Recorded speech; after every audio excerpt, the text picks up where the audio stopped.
Have you ever walked past a piece of wood and felt, for a moment, like it was quietly telling you a story?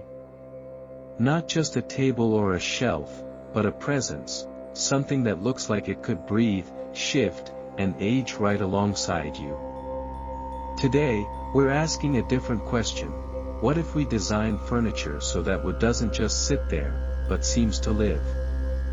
Welcome to Crafted Wood Studio. And over the next several minutes, we're going to explore designs that make wood feel alive, where grain, growth, and movement become the language of the piece.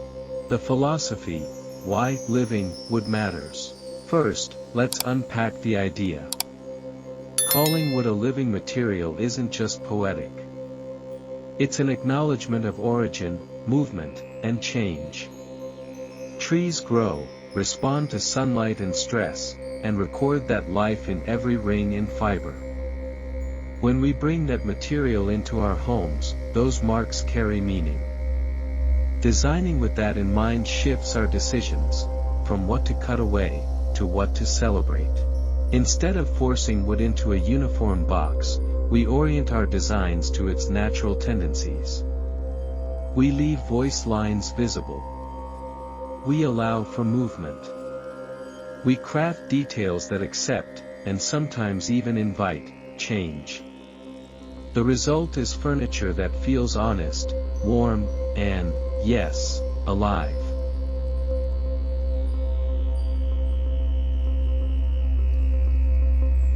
How to read the wood, grain, figure, and story. So how do you read wood like a storybook? Start with the grain. Straight grain carries a calm rhythm, curly or flame figure sings with energy. Open pores can give texture and depth, tight grain can feel refined and quiet. Growth rings tell you annual experiences, faster rings, tighter rings, and often hint at how the timber will move. Live knots and sapwood are not flaws to hide, they are accents that root the piece in place and time.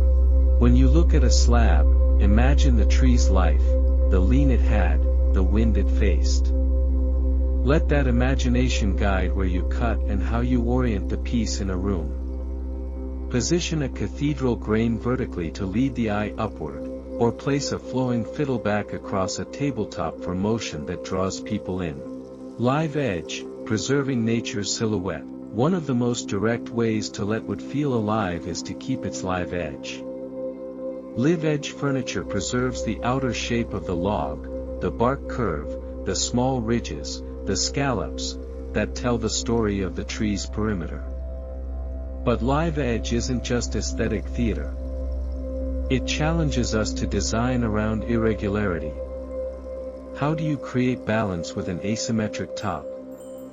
How do you reveal the inner beauty without smoothing away the outer life that frames it? I like to think of a live edge as a shoreline. The flat surface is land, the live edge is coastline. That coastline can anchor a composition, draw the eye, and make each piece one of a kind. When you work with a live edge, treat it respectfully, stabilize where needed, sand lightly to preserve tactile character, and finish in a way that protects but doesn't plaster over.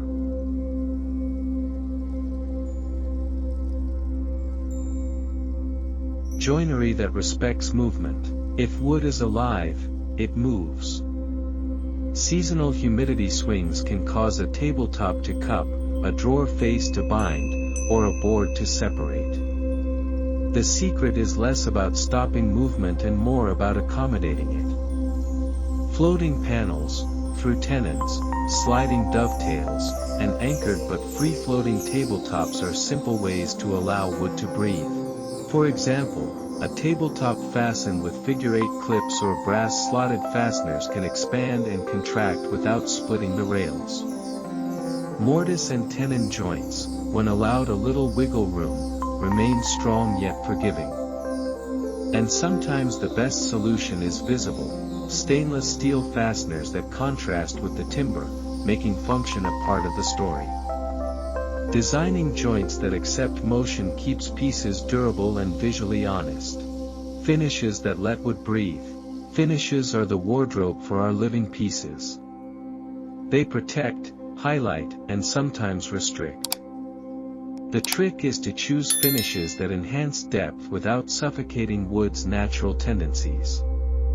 Oil finishes, like tung oil or a careful mix of linseed and mineral oil, sink into the grain, amplify color, and keep a tactile feel.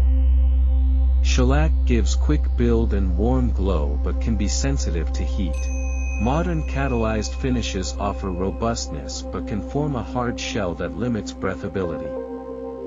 I often use a mixed approach, oils where I want touch and depth, and thin, tough clear coats in high wear areas.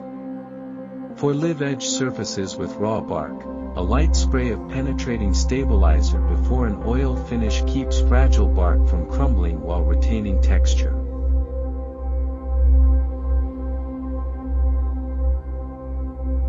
Highlighting contrast, how to direct the eye. Design is also about contrast. You can pair a wild live edge with a calm metal base, or a highly figured slab with simple tapered legs. Contrast is how we tell the story of the piece, where to look, where to rest. A darkened epoxy river can emphasize a crack without erasing its natural life. Raw, hand-planed surfaces next to satin-sanded areas create a tactile journey that invites touch. Color contrast, natural sapwood against heartwood, can become a feature, not a mismatch. The goal is to curate elements so they complement, not compete. Small details that change perception. There are small, practical choices that make big differences.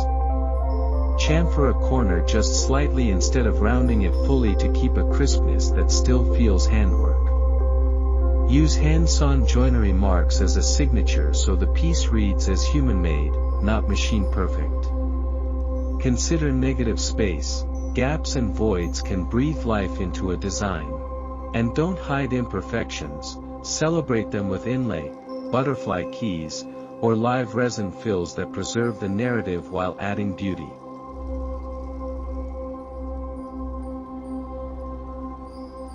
Designing for the room, how wood interacts with light and life. Where you place a piece changes its conversation with the room. A live-edge console near a window invites changing light to play across chatoyant grain. A dining table's long lines become more dramatic under a linear pendant that reinforces the wood's motion. Think of furniture as an actor on a stage. Lighting and positioning determine how expressive it can be. Warm light amplifies golden tones, cool light shows cooler browns and emphasizes texture. Consider the human interaction. Will the piece stand up to daily use? Design with ergonomics and lifespan in mind. The goal is to create objects that live with people, not just look pretty in a catalog. Examples and quick tips, practical takeaways. Let me give you 5 quick, actionable tips you can use on your next project. 1. Cut corners to follow the grain, not against it. It reduces tear out and reveals figure. 2. Test a finish on a scrap from the same board. The same species can react differently across a slab. 3. Use restraint with fill. Small voids can be highlighted with contrasting resin, but overfilling removes texture. 4. Fasten tabletops with slotted steel plates, simple, hidden, and effective for movement. 5. Consider a 2-part finish, penetrating oil for appearance, thin clear top coat for abrasion resistance.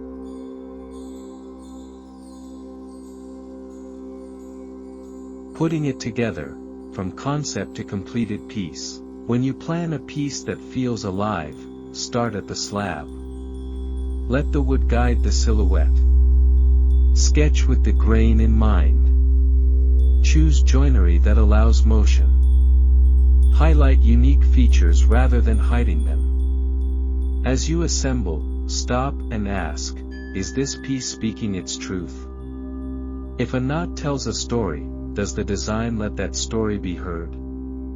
If a crack wants to be a river, does it become a focal point or a problem? The best furniture is a collaboration between maker and material. Closing, invitation and encouragement. If you enjoyed this deep dive into living wood, there's so much more where that came from. On our channel, we break down projects, show shop techniques, and tell the behind-the-scenes stories of each piece. If you're inspired, grab a camera or a notebook and start sketching from a slab, see what it tells you. Before you go, I have a small favor. If this video sparked an idea, please like it. That little click helps other makers find us. Share it with a friend who loves tactile design, or someone starting a workshop. And if you want more thoughtful woodworking content delivered regularly, subscribe and hit the bell so you don't miss future builds. Want to support the work directly? Check the description for links to our shop and socials. Post a photo of your living wood piece and tag us. Seeing your work is one of the best parts of making these videos. Remember, making wood feel alive is a practice, not a mastery in a day.